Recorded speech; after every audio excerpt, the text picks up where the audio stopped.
Coming up, a must-listen episode revealing the secrets we've discovered to maintaining an unbreakable relationship through life's toughest challenges. Hey, I'm Lara, an artist, educator and entrepreneur who's danced through life in Australia, London and California. Now I'm an Aussie in Atlanta, Georgia, USA. Juggling roles as an artist, ex-dancer, current actor, author, professional educator and qualified life coach, I'm also a wife and mother of two. Join me on this podcast crafted for creative souls at every level, entrepreneurs, artists, dreamers and hope-filled humans alike. I'm here to guide you towards a life of love, purpose, adventure, and boundless creativity. As a healthy, wealthy, and wise creative soul, I invite you to hit subscribe for weekly inspiration. Anticipate solo episodes, exclusive interviews with creative luminaries, and insightful discussions with my hottie hubby, Andrew, a specialist performance physical therapist, as we delve into the dynamics of relationships and more. Dive into a 360-degree view of making a creative life you'll love. Welcome to another episode of Healthy, Wealthy, Wise Artist Podcast. I'm Lara, and joining me today is my wonderful husband and guest host, Andrew. Hey everyone, great to be here with you all. Becoming unstoppable together is what we're talking about today. Overcoming life's setbacks to create the life you truly seek. We're diving into a topic that's near and dear to Andrew and my heart, because becoming unstoppable as a couple normally means going through a lot of adversity to strengthen your unity. Sounds like a rap song. He thinks I'm funny. I like that. Do it. We've certainly had our fair share of setbacks and challenges over the past few years, but through it all, we've learned how to pull together as a team and overcome any obstacle that comes our way. That's right, honey. Moving to USA with our two kids to pursue job opportunities that required courage, risk and bravery hasn't been an easy journey. No, sorry. We've faced countless obstacles, setbacks and delays, haven't we? Yes. In navigating the visas, permits and work permits and licensing processes, but we never let that deter us from chasing our dreams. No, and sometimes we joke we can't afford to go home because it was very expensive moving overseas and I don't want to pay to go back. We're talking shipping your stuff, moving flights to Down Under. I mean, a family of four to go to Down Under is about 10 grand. Yeah. Especially in the summer break. I know. Just planning, you know. Just telling you. So whether you're in a relationship or you have a boyfriend or a girlfriend or wherever you are or you want to one day, this episode's still for you. Don't let yourself, if you're single, feel left out, because it's about pulling together and relationship skills within the adventure of chasing your dreams. And I want you to know that there is a silver lining and that there are skills that we've learned along the way of our challenges, haven't we, honey? Yeah. Now, if you've listened to this podcast for any length of time, you'll know that in the last couple of years, my husband and I moved from Melbourne, Australia, in the middle of the pandemic to California as I became an associate professor of acting at an arts conservatory. And then he got a job in Atlanta and we moved across America, and we've been setting up life here for the last couple of years. And it has been all kinds of challenges doing that, and we've had to face them as a couple. So how did we overcome them? We're talking about licenses with my husband's physical therapy, financial stress, just the stress of not knowing where we're going to live, visas, moving house and city, settling our kids, and building a community from zero.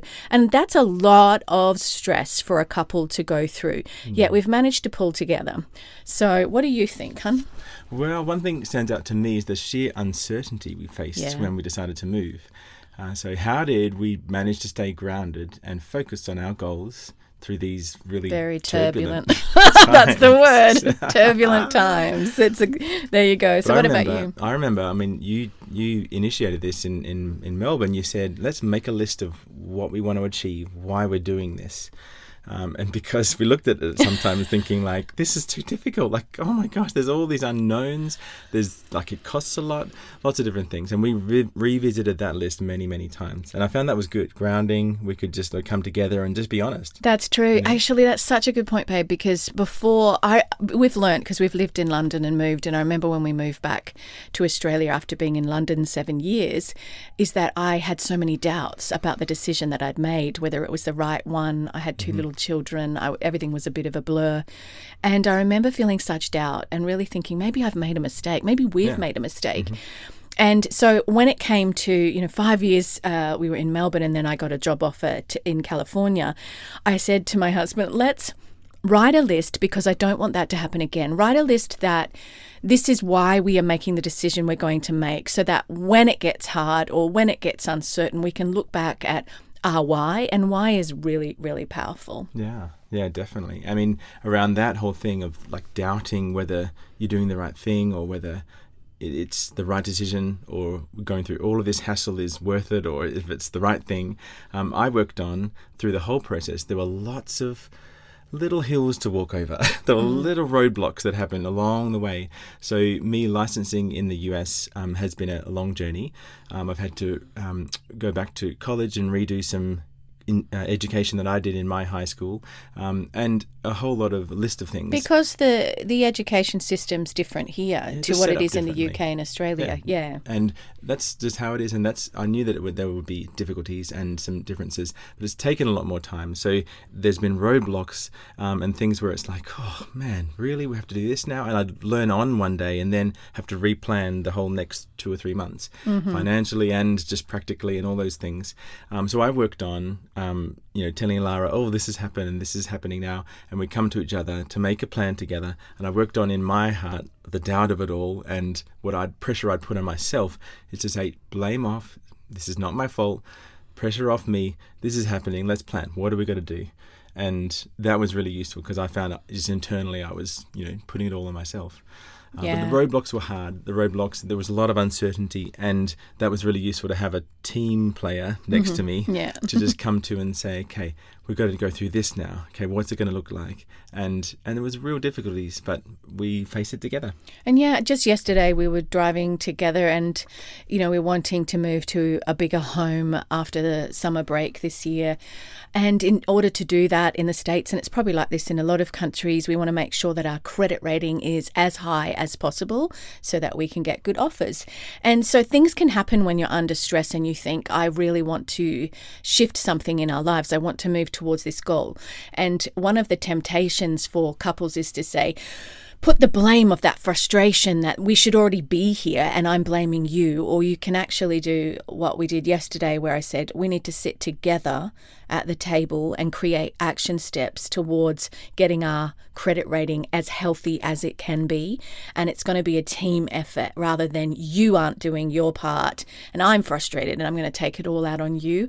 And under the stress of all the things that we can go through in life, it's very easy to just deflect your stress without actually being a team and creating a plan together and making the assumption that the other person knows how to create the plan and that they know how to move forward, because sometimes they don't. Like the blame game is never useful. It's a negative thought pattern that goes down in the wrong trajectory. Blame game is just like there's no point to blame. Yeah, that's right. And we both come from backgrounds where we've had fairly high-paying jobs. We've got degrees. Yes, we're privileged in that way. But when we moved to the US, we were immigrants. We are immigrants. And so that meant that what we had studied wasn't valid here, more so for Andrew than me in the arts area. And that a lot of the things that we took for granted at the stage of life we were in, our earning capacity at a certain level, that was all removed. So financially, because Andrew wasn't able to license straight away, it hit us hard financially, really, really hard. And we did move over with a chunk of savings, but this battle went on far longer, 2.5 years. And we're probably 3 months at the time of recording from it being over. So we've had to really pull together and get creative. And that's the key here. And this is a podcast for artists and creative entrepreneurs and dreamers and the people that want to do something, build a life of purpose and adventure. And as you do that, I'm not going to dare pull the wool over your eyes and say that there won't be challenges, because when you step out, you will face challenges. But be determined by writing that list before you go as to your why, pulling together with whether it's your partner or the people around you, pulling together and being a team and saying, let's create action together is really important. Yeah, look at the list and be honest. And what makes you come alive? What do you really want in life? What do you want 5 years from now? And there will be hard steps to get there. There will be, a bit of mountain to run up to try and get up to meet some of the initial steps, which seem hard. But how much do you want it? Yeah. Is it life-giving, and is it worth going through some hardship? And we've made very big decisions with our life. And so I know that this is a space that we can speak into with authority, in that not everybody's going to do that. I mean, we've all got friends. We've got friends in our hometown that we went through youth together and they haven't moved and they've stayed there. And there's advantages, huge advantages to that. And maybe they're very, very happy with that. But for us, our careers, particularly since I am a performing artist, I'm a creative artist, my husband works in physiotherapy with artists, which means that coming to the US opened all of Broadway and all of Nashville and some of these really big opportunities. And I wanted more opportunities. So we have moved in pursuit of that, but it doesn't come without sacrifice. It's costly. It's important for couples to have each other's backs, especially when pursuing ambitious goals like we have. So how did we maintain a sense of unity, a sense of teamwork throughout all the ups and downs? What do you think? How do we do it? Well, I just think we're checking with each other really regularly. And I see that if your day isn't immediate jobs and my day gets lumped on with all these big things and I've got full-time work ahead of me in that day, then you seem to step up instead of say, what can I do? I can't answer all these questions or write this legal document, but I can just set up a template. You can sort of do it tonight and you step up and meet me. That's so true. Really, yeah, this is actually very frequent for us, that we both really pull our own weight. And the word codependency I like to describe as expecting someone else to do what you can do for yourself, or anything around that topic where you're not pulling your own weight and you're expecting someone else to do it, and then that's sort of how the relationship functions. I really believe to avoid going down that dysfunctional version of codependency that we need to pull together as a team. And I do often hear in Andrew's voice, like, if he's at work and completely, overloaded that day with the tasks and something comes up to do with visas or passports renewing, which we're going through right now, or having to do these really big things that can affect our entire well-being by, we might have to move if we don't do them. He gets so overloaded that I end up saying, how can I help? Can I write that email for you and send it to you so that you can just send it and make it easier? So we've got this lovely symbiotic relationship in that way, where you see where the other person's overloaded. And if you've got the capacity, you're able to step in and support that person rather than be mad at them for not being able to do it all. Yeah, it's a team thing. So one of our key themes of our story is resilience. And despite facing numerous setbacks, we always retain sight of our vision in the future. That's true. How can other couples cultivate resilience in the face of adversity, like we've seen? I know. Well, I've thought about this word a lot, because we like to describe it like it's a flexibility that I really do not think it's a personality trait. I believe resilience is a skill that you develop. And I said before, you've got to own your part. Don't be codependent on the other person. Get help. Create community in your life while waiting for the breakthroughs. Cultivate a positive mindset. If it's prayer for you, hoping rather than sitting in anxiety, doing the action steps. trusting in the unfolding of your life, making healthy choices. And Andrew and I make sure that we go to the gym, look after our bodies, go to community groups, not expecting the other person to fix your pain, but be present with us in our pain and notice our pain. And I think that resilience is this amazing thing that comes from being able to be healthy as you go through a battle and make choices rather than give up or expect the other person to fix everything for you. That's a lot of awesome points you just said. Like, I think trust the unfolding is one big thing, and we've had episodes about that. So go and search back about those episodes, and they're amazing. And just that whole process is trusting and seeing the unfolding happening, seeing that there's a bigger plan sometimes to your life and things that are happening all around you, when you sometimes see the one thing in front of you and go, oh, how do I get this out of the way, or whatever else. That's a huge one. But this process of being present with each other and hearing each other, for guys, it's a big thing to feel like if Lara's feeling pain about something or hurt or disappointed, I just want to fix it. I don't want to feel that disappointment in her. I don't want, because I feel it with her. But I want to give mention to the fact that as guys, we just want to fix stuff. But we don't stop and just sit in the uncomfortability, sit in that discomfort that I feel about her hurt. It's her hurt, but I still feel it because I love her.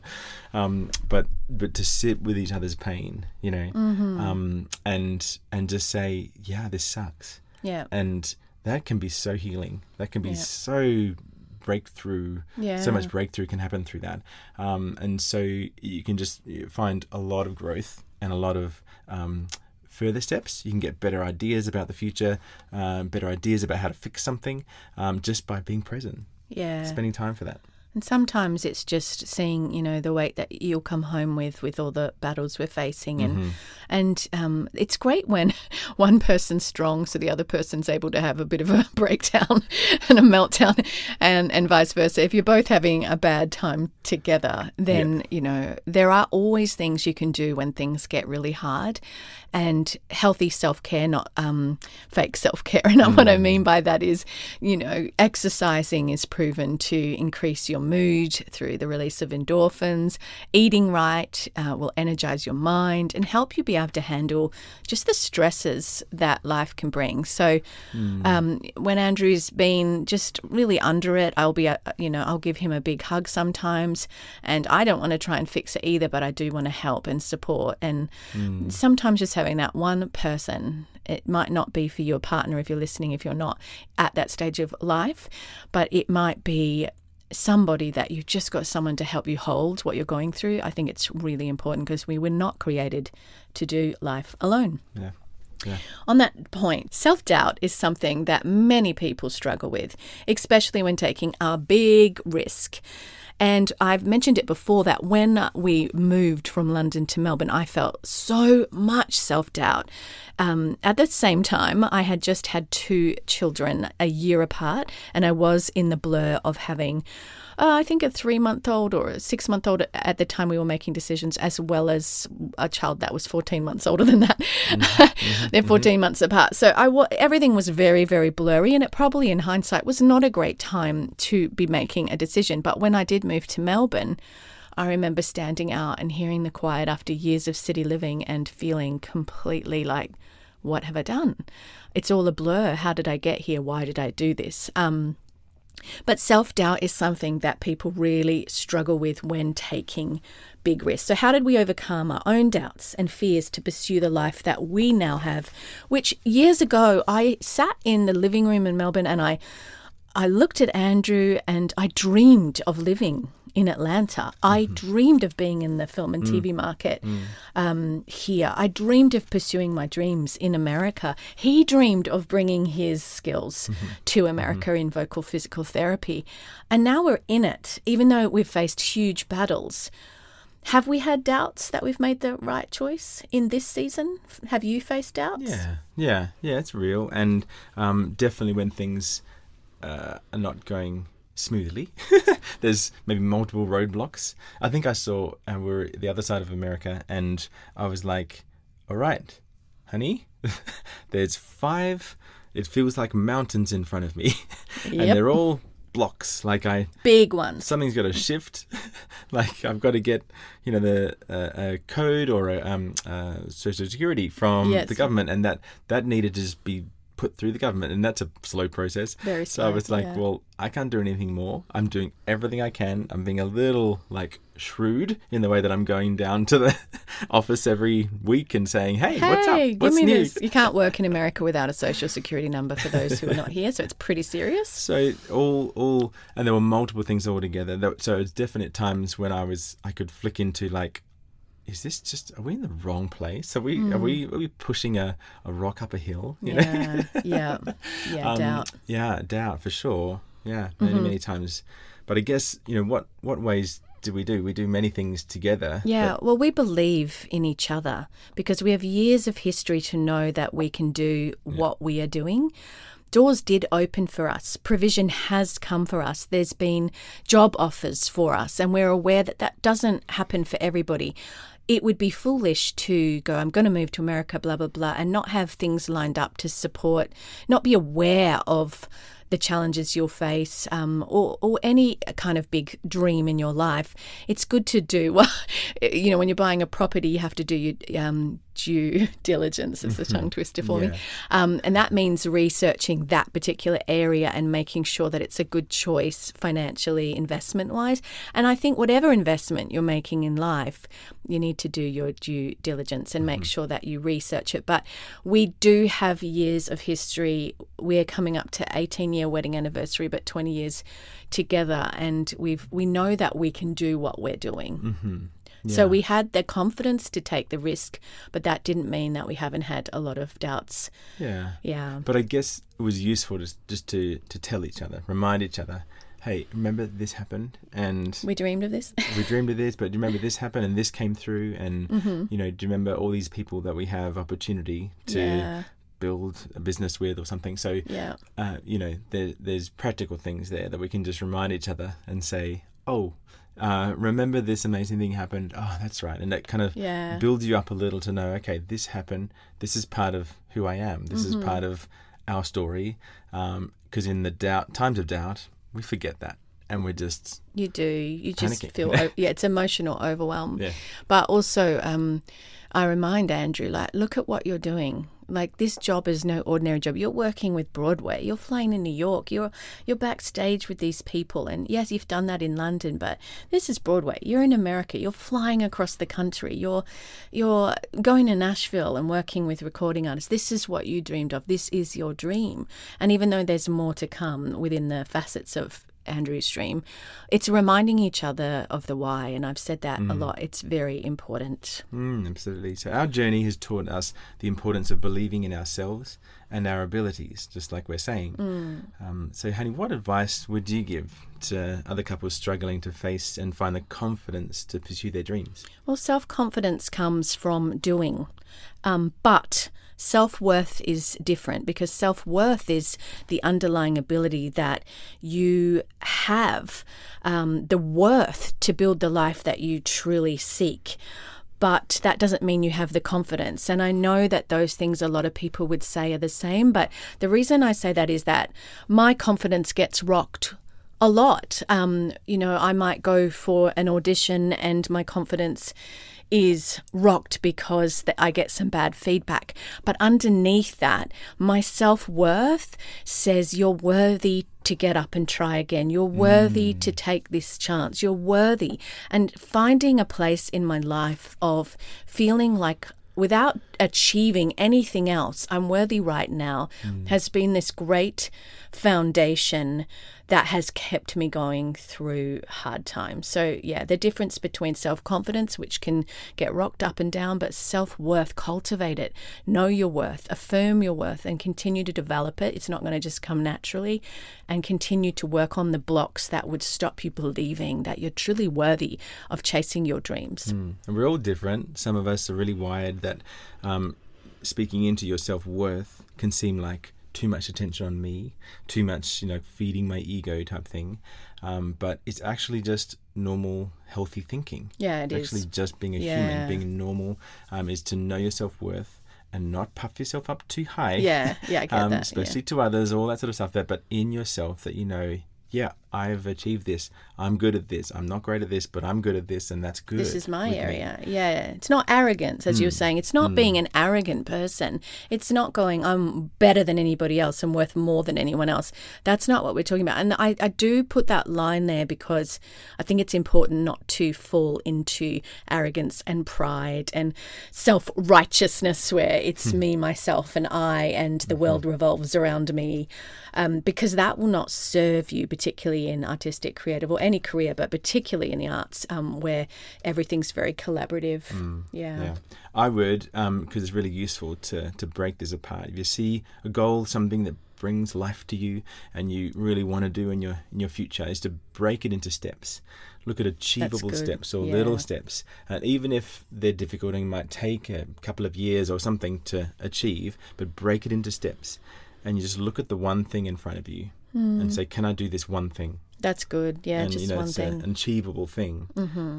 But this whole topic's really important. I grew up with not the greatest self-talk. Probably a lot of us have. Yeah. So speak to yourself or speak to each other of what you have achieved, what you have done. And that's not, again, a puffing up thing. That's just, we need that affirmation. We need that. And that can be simple and fun and quick, and it doesn't have to be like crazy deep all the time and sort of but it's really affirming, and it's really, really important for our identity. Yeah, and it's funny because we're talking about something that, some cultures around us in America might even go, yeah, you don't have to doubt yourself. You can be president if you want to. There's a very big cultural difference that strings through. Andrew and I, having lived in England and also in Australia, where we don't grow up with that kind of, you can do anything, you can dream and be whatever you want. But I've seen that's much stronger culturally in America. And so at times, within that space, we have to say it's not about pride. It's not about, because we're speaking not only to the culture we're in America, but to those, how we know how you think. We know that hearing those things can cause doubt because culturally it's not as strong a through line. I think that's really important. Yeah. But let's talk about the role of love and teamwork in overcoming challenges as a couple. So how can couples maintain a strong, supportive relationship while also striving for individual success? What do you think? Well, I just think carve time out to be with each other and to revisit your goals. And sometimes that can be difficult, or you just want to switch off and it's too overwhelming, and there's time for that. But I think carve out time, put it in the diary, in your calendar, if you need, and carve out time for it. It gives the importance that you really have for it. To do it. It's like journaling. Like if that's important to you and it's really helpful for you as a person, carve out time to do it. Yeah. It says to your body and it says to your calendar, that's important to me. Yeah. And sometimes it just goes on the wayside, and the wayside things will not get done. That's so true. It's about really being a champion of each other's journey and believing. And in our wedding vows, we did say, we made that promise that we will help each other fulfill the desires of each other's heart. I can't remember the exact words. You probably remember them better than I do, but I should probably. It's like, we can help each other fulfill the dreams that we have. Yeah, fulfill each other's destiny or something. Probably a bit more. A lot more profound. I'm going to find that. I'm going to find that and stick it on my Instagram. So make sure you're following Lara Bianca Vilcher. But we can achieve things better together than we can alone. There it is. We should probably remember our wedding vows. Which we can achieve lots of things alone. That was it. That's it. Put it up. Yeah. Well, see, wedding vows are a verbal contract, and so we do take them very, very seriously. And we did have them up on our wall, but we've moved so much that there's nothing on our wall right now, but there will be. But in all of the stress of chasing each other's individual paths and dreams, we also find that it's really important to carve out time when you're not pursuing your dream, but you're just having fun. In the stress of it all. Yeah, it's really important. Kind of not taking it out on each other, or shutting down can be the same kind of thing. Yep. When you sort of shut down, I'm overwhelmed, I can't face this right now. And there'll be times like that. There's definitely times when I just need a moment. I need a break. I need a day to cry. Yeah. A day, or if it's like 20 minutes or whatever else, I need to go and throw a ball at a wall or something, Yeah. But shutting down from each other repetitively is is not useful to each other, is not building in the relationship, is not building in the path for each other. So taking it out on each other isn't useful. So unless it serves a purpose to say, okay, so we need to do this differently, okay, that's useful, that's good. But taking it out on each other would just send you on the wrong path. Yeah. And on that, I'm talking about your paths, you really need to own your own story and your own path. Again, I've mentioned codependency, but that's when you're expecting someone else to do what you can do for yourself and not pulling your own weight, really. But it also can mean suppressing your own emotions in order to serve the other person, and putting yourself aside, like things like that. You need to be 50-50 or 100-100, however you want to look at it mathematically. But owning your own story, being responsible for taking the steps towards your own dreams and your own path is so important. You know, in the last 5 years musical, you see a married couple who slowly, the man's dream comes true and the woman's doesn't, and it actually tears them apart. It's quite heartbreaking, the story. And his success makes him arrogant, and his success is wonderful in his dream. But the more that happens to him, the more she diminishes her light and continues to fade into the background, not only of her own story, but in the relationship, and it ends in divorce. And it's really heartbreaking, but it is a warning story because it's based on a true story. It's a warning story that when you're chasing a big dream that you shouldn't, and you're married, you should never allow that dream in your values to overtake what I think long term is more important, and that is the people around you, the love around you. If it's not serving them, if it's destroying them, then I think you need a new dream. Yeah. Because you need to really take seriously the gift it is to have a relationship, to be in a relationship. I don't take it for granted. I don't take Andrew for granted. It's the biggest gift in my life. He's a witness to my life. He's my best friend. Yeah. Look at you. And I just thought of something.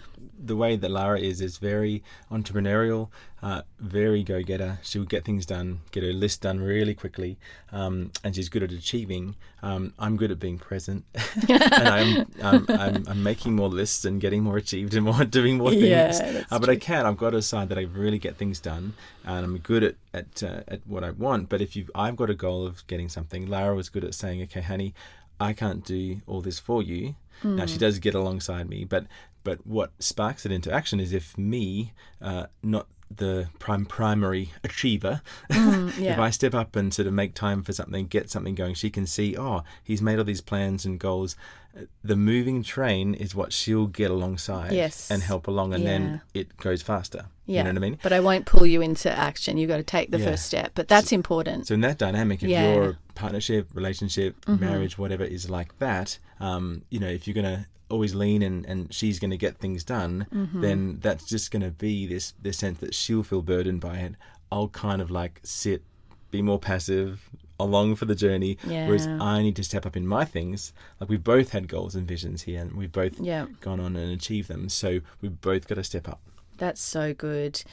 It's really about creating what you want for your life, but cheering and supporting each other's goals. And we did, and I made the whole family. Look, I'm a life coach now, so as well as a performer, which is a wonderful combination. And I'm an artist and an author with a book coming soon.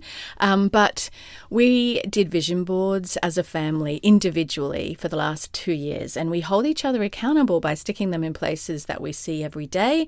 And I'll say to my kids, remember on your board there was that thing, how are you going with stepping towards that? And I've got my own somewhere where I see it every day, and those images have a psychological effect that hold me accountable and remind me daily of what it is that I want to do for my life. And I think they're a good idea, not because there's some magic to doing it, but there is a psychological effect that helps keep you on what you're really desiring amongst the busyness of everyday life. Yeah. Thank you so much for joining us. It means so much to us on this journey to becoming unstoppable together. Yeah, absolutely. And that really is it, because stopping is where the relationship ends, where being unstoppable is about continuing to pursue your own paths, your own stories, your own dreams, but continuing to thrive as a couple in a relationship as well. Remember, if you have self-doubt to destroy and a destiny, a story to create, you're not alone. With belief in yourself and unwavering support from the ones that you love in your community, anything is possible when you work hard and you've got the skill set for it. And if you want life coaching with me, now is a great time. Just head to larabiancapilcher.com and you can book a one-on-one session with me. Thank you for tuning in today and joining us for what is a very empowering conversation. If you found this conversation valuable and you want to hear more inspiring stories and insights, hit the subscribe button on whatever platform you're listening. And if you enjoyed what you heard and you're still here now, please leave us a 5-star glowing review. You can just tick the stars or you can write a comment. It's up to you. Your feedback really means a world to us and it helps us to be discovered. That's how the algorithms work. I'd love to connect with you more. Head over to larabiancapilcher.com and remember, now is the time to take that first step towards a brighter future. Build a life of love, purpose, adventure, and boundless creativity. And I can't wait to adventure on this journey with you, because we're with you on the journey, friends. Phew, today's masterclass is done. I love reaching back and saying, I've done this, and helping you learn the easy way. If you want more, head to larabiancapilcher.com for show notes, links, freebies, my blog, coaching and courses, and you can also head to my socials, Lara Bianca Pilcher on Instagram and Facebook. I'm also on Twitter and Pinterest. Thanks again for listening. Please leave a review on Apple Podcasts. That would mean the world to me. And of course, keep on living the healthy, wealthy, wise artist living towards your dream life. Bye, friends. P.S. Shout out to my hottie hubby, Andrew Pilcher, who does all the editing on this podcast.